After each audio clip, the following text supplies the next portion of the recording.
Taping your mouth shut before bed? Sounds like a crime scene, right?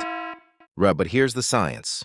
Mouth breathing during sleep messes with your oxygen levels, leads to snoring, dry mouth, even poor sleep quality. So people are using gentle mouth tape to force nasal breathing. And the results? Better sleep, better recovery, even less brain fog. It's not witchcraft. It's airflow management. And yes, it's weird. Follow Hacked for health hacks like this.